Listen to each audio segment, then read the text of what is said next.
ये लोग जो आपको इस वीडियो में दिख रहे हैं वो तृणमूल कांग्रेस के पार्टी वर्कर्स हैं। और वो कर क्या रहे हैं? वो घूस वापस दे रहे हैं जो उन्होंने ली थी गांव वालों से उनको वेलफेयर स्कीम्स देने के लिए। ऐसी वेलफेयर स्कीम्स जो एक्चुअली फ्री होनी चाहिए थी। और उन्होंने खुद अपने मन से नहीं किया था, बल्कि उन्होंने ये किया था क्योंकि ममता बनर्जी ने उनको कहा था ये करने के लिए।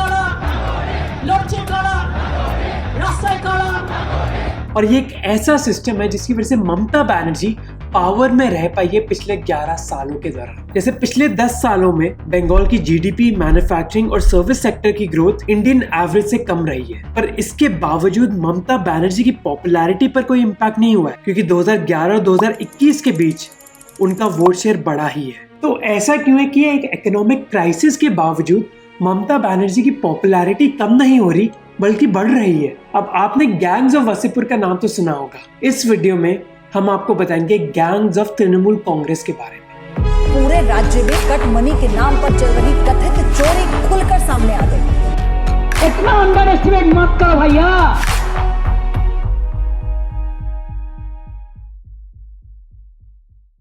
ममता बनर्जी की पॉपुलैरिटी के पीछे एक मेजर कारण है वेलफेयर स्कीम्स। अब अगर किसी भी स्टेट में इंडस्ट्रीज नहीं होंगी जो लोगों को जॉब्स और पैसा नहीं देंगी, तो लोगों के पास मोटिवेशन नहीं होगा गवर्नमेंट को वोट देने के लिए। और ममता बनर्जी इस चीज को जानती है, इसलिए उनकी सरकार का ऑलमोस्ट 85% बजट एग्रीकल्चर और सोशल सेक्टर पर फोकस्ड है। जैसे उन्होंने कई स्कीम्स लॉन्च करी हैं। कृषक बंधु स्कीम जो कई किसानों को 10,000 रुपए देती है हर महीने के, या फिर निर्मल बंगला स्कीम जो गरीबों को टॉयलेट्स बनाने के लिए पैसे देती है। अब अगर वोटर्स को वेलफेयर स्कीम से मदद कर रही है तो उनकी लॉयल्टी और बढ़ जाती है सरकार की तरफ। और ये मत सोचिए कि बस बंगाल में हो रहा है, ये इंडिया के ऑलमोस्ट सारे राज्यों में हो रहा है, चाहे उधर बीजेपी की सरकार हो या फिर ना। इनफैक्ट ऐसी वेलफेयर स्कीम से एक मेजर कारण थी जिसकी वजह से नरेंद्र मोदी 2019 के इलेक्शन जीत पाए थे। इसके बारे में हमने एक पिछले वीडियो में भी बात करी थी। ऐसी स्कीम्स नॉन बीजेपी सरकार भी दे रही है और बीजेपी सरकारें भी दे रही है। जैसे उत्तर प्रदेश की बात करते हैं, उधर की सरकार ने फ्री राशन योजना लॉन्च करी है और ऐसी भी स्कीम्स लॉन्च करी है जिसकी वजह से गरीब लोगों को घर मिले। पर बंगाल की वेलफेयर स्कीम्स में एक खास बात है। उत्तर प्रदेश में सेंट्रल सरकार के द्वारा स्टेट गवर्नमेंट को बहुत मदद मिल रही है फंड्स के, जहां उत्तर प्रदेश में वेलफेयर स्कीम्स बहुत हद तक टैक्स रेवेन्यू से फंड करी जा सकती हैं,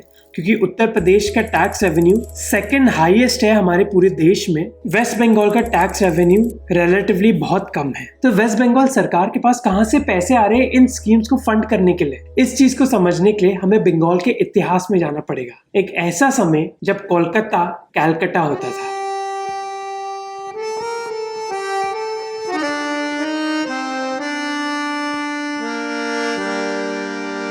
तृणमूल कांग्रेस से पहले लेफ्ट पार्टीज ने वेस्ट बंगाल पर सरकार चलाई थी करीब 30 साल के लिए। और ऐसा नहीं था कि लेफ्ट सरकार ने बंगाल को बेस्ट स्टेट बना दिया था हमारे देश में। कई इकोनॉमिक इंडिकेटर्स के हिसाब से, चाहे वो गरीबी हो या फिर economic growth, West Bengal Indian average से कम ही था। पर इस इकोनॉमिक परफॉर्मेंस के बावजूद लेफ्ट सरकार हर बार इलेक्शन जीत जाती थी। तो उन्होंने ये किया कैसे? रिसर्चर पार्था चैटर्जी ने बताया कि लेफ्ट सरकार ने बंगाल को एक पॉलिटिकल सोसाइटी बना दिया। एक पॉलिटिकल सोसाइटी ऐसी सोसाइटी होती है जहां पॉलिटिकल पार्टी ज्यादा मायने रखती है पब्लिक के लिए और ना कि उनकी आइडेंटिटीज जैसे कास्ट, क्लास या फिर जेंडर। ये चीज करने के लिए लेफ्ट सरकार ने ऑलमोस्ट पूरी बंगाली सोसाइटी को टारगेट किया। रिसर्चर अभिरूप सरकार कहते हैं कि बंगाली सोसाइटी में 3 तरीके के लोग हैं। पहले लोग वो हैं जो इनफॉर्मल जॉब्स करते हैं, जैसे जो रिक्शा चलाते हैं या फिर एक छोटी सी दुकान चलाते हैं। ऐसी जॉब जहां आपको कुछ सोशल सिक्योरिटी नहीं मिलती। और 1990s में जब लेफ्ट सरकार का रूल था तो वो लोग जो ऐसी जॉब्स में काम कर रहे थे उनकी संख्या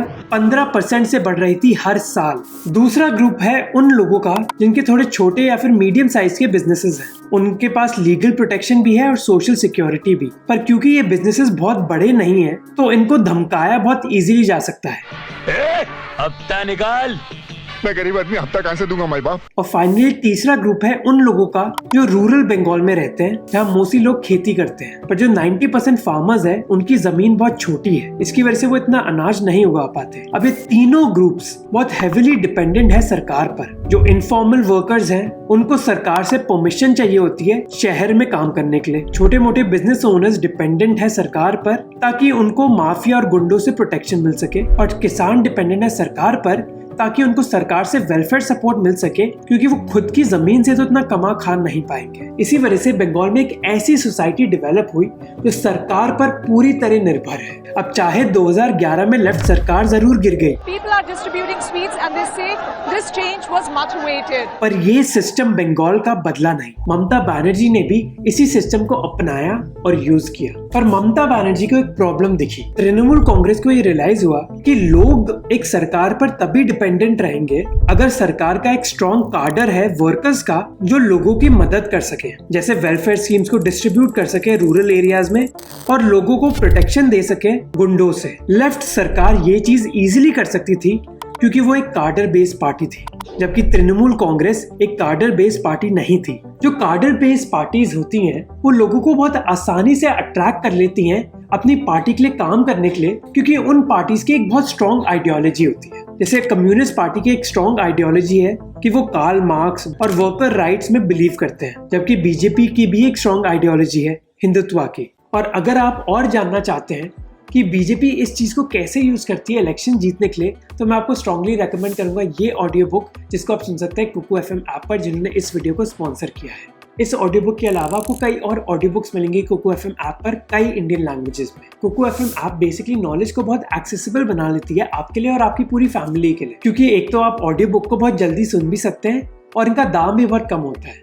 जैसे कुकू एफएम का एनुअल प्लान बस 399 रुपीज का है, जो एक फिजिकल बुक की कॉस्ट से भी कम है। और क्योंकि वो इस वीडियो को स्पॉन्सर कर रहे हैं तो आपके लिए एक स्पेशल 50% डिस्काउंट है अगर आप मोहक 50 कूपन कोड यूज करोगे तो लिंक डिस्क्रिप्शन में, डू चेक इट आउट। तो हम बात कर रहे थे लेफ्ट और बीजेपी जैसी कार्डर बेस्ड पार्टीज की। कांग्रेस और टीएमसी कार्डर बेस्ड पार्टीज नहीं है, बल्कि वो है मास पार्टीज, जहां लोग उनसे जुड़ते हैं उनकी आइडियोलॉजी के लिए नहीं, बल्कि उनकी पॉलिसीज के लिए। इतना प्यार करता हूँ, पूछो मत। ये जो खेती हो रहा है ना, खेती का जो पानी आ रहा है, वो भी इंतजाम दीदी ने किया। इसीलिए जब तृणमूल कांग्रेस पावर में आई, আমি মমতা ব্যানার্জি ঈশ্বর ও আল্লাহর নামে শপথ করিতেছি, उनके पास इतने सारे लोग नहीं थे जो उनके लिए काम करेंगे, पर उनके पास एक चीज जरूर थी, पैसा कमाने की तरकीब। और ये एक ऐसी तरकीब थी जिससे वो लोगों को डिपेंडेंट बना सकती थी अपनी सरकार पर। अर्बन और सेमी अर्बन एरियाज में उन्होंने यूज किया एक ऐसा सिस्टम जिसको कहा जाता है सिंडिकेट, जबकि रूरल एरियाज में उन्होंने यूज किया एक ऐसा सिस्टम जिसको कहा जाता है कट मनी। सिंडिकेट एक ग्रुप होता है यंग लोगों का जो रूरल पार्टी से कनेक्टेड होते हैं। तृणमूल कांग्रेस ने ऐसे सिंडिकेट्स को बनाना स्टार्ट कर दिया था कोलकाता के पास एक लोकेलिटी में करीब 20 साल पहले। अब इनिशियली ऐसे सिंडिकेट्स बेरोजगार लोगों की मदद करते थे ताकि उनको एक जॉब मिल पाए, पर 2008 में जब ममता बनर्जी ने अपने पहले पंचायत इलेक्शन जीते, इन सिंडिकेट्स का रोल बदल गया। ये सिंडिकेट्स बेसिकली इन दोनों ग्रुप्स को टारगेट करने लग गए। इनफॉर्मल वर्कर्स से ये सिंडिकेट्स पैसा हड़पने लग गए उनको रिक्शा या फिर अपनी दुकान चलाने के लिए अपनी लोकेलिटी में, जबकि छोटे बिजनेस ओनर से वो पैसा मांगने लग गए प्रोटेक्शन देने के लिए गैंग्स और माफियाज के खिलाफ। इन सिंडिकेट्स की वजह से तृणमूल कांग्रेस को दो फायदे मिले। पहला था कि तृणमूल कांग्रेस के लीडर्स को खुद पैसे मिलने लग गए इस बिजनेस की वजह से, और दूसरा कि जब इलेक्शंस पास में आते तो ये सिंडिकेट्स तृणमूल कांग्रेस के लिए यूज आते कई चीजों के लिए, on the ground logistics setup करना और ऑपोजिशन वोटर्स को धमकी देना। TMC goons attacked his convoy in West Midnapur, breaking windows and attacking his personal staff as well. अब ये था सिंडिकेट का सिस्टम, पर रूरल एरियाज में एक डिफरेंट सिस्टम था, कट मनी सिस्टम।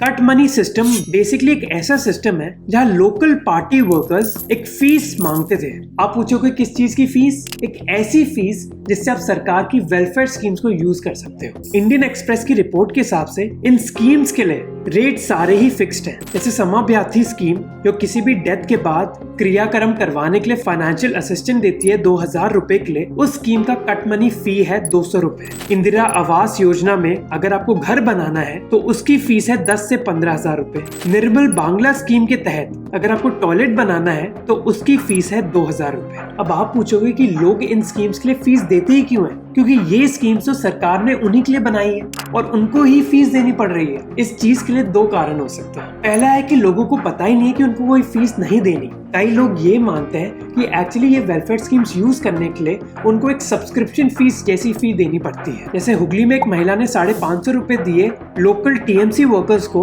उज्जवल योजना स्कीम के तहत एक गैस कनेक्शन इंस्टॉल इंस्टॉल करने के लिए, क्योंकि वो ये मानती थी कि ये एक्चुअली एक इंस्टॉलेशन फी है। और दूसरा कारण ये है कि लोगों के पास दूसरा कोई ऑप्शन है ही नहीं, या तो आप पैसे दो और स्कीम को यूज करो, और अगर आप पैसे नहीं दोगे तो आप ये स्कीम यूज ही नहीं कर सकते, दूसरा ऑप्शन है ही नहीं। अगर आप देखोगे तो सिंडिकेट और कट मनी सिस्टम का जो इम्पैक्ट है वो अलग अलग है, क्योंकि अर्बन एरियाज में जहाँ सिंडिकेट सिस्टम परेशान करता है इनफॉर्मल वर्कर्स और छोटे बिजनेसमैन को, तो उसकी वजह से इंडस्ट्रीज भी डीमोटिवेट हो जाती हैं बंगाल में सेटअप करने के लिए। जबकि रूरल एरियाज में लोगों को ऑलमोस्ट आदत पड़ गई है वेलफेयर स्कीम्स के लिए पैसे देने के लिए। लेफ्ट सरकार के दौरान भी कई पार्टी वर्कर्स एक फी चार्ज करते थे ऐसी स्कीम्स के लिए।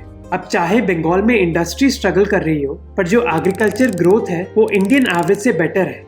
अनफॉर्चुनेटली बंगाल के लिए प्रॉब्लम यह है कि उधर की इकोनॉमी बस किसानों पर डिपेंडेंट नहीं है। इनफैक्ट बंगाल की 80% से ज्यादा जीडीपी मैन्युफैक्चरिंग और सर्विस सेक्टर से आती है, जो अर्बन और सेमी अर्बन एरियाज में है। पर कॉम्प्लिकेशन ये है कि अगर हम वोटर्स की बात करें तो करीब 70% बंगाली वोटर्स रूरल एरिया में रहते हैं। इसी वजह से जिसका राज रूरल बंगाल में चलेगा वही बंगाल को रूल कर पाएगा। इसीलिए स्टेट इलेक्शंस के दौरान भी हमने देखा कि वो सीट्स जहाँ सबसे ज्यादा लो इनकम फार्मर्स थे, उधर तृणमूल कांग्रेस बीजेपी के बहुत आगे थी।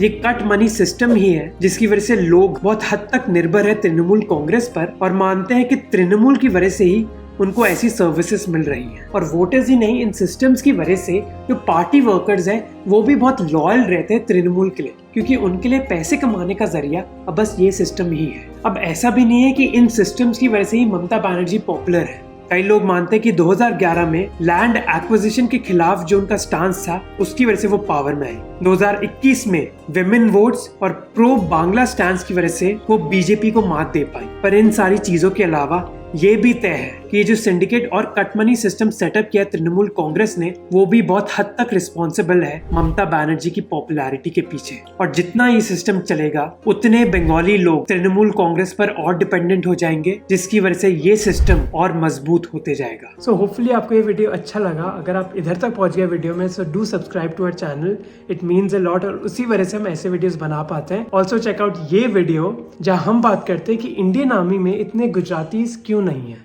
And finally, check out Kuku FM, link description में. See you next time.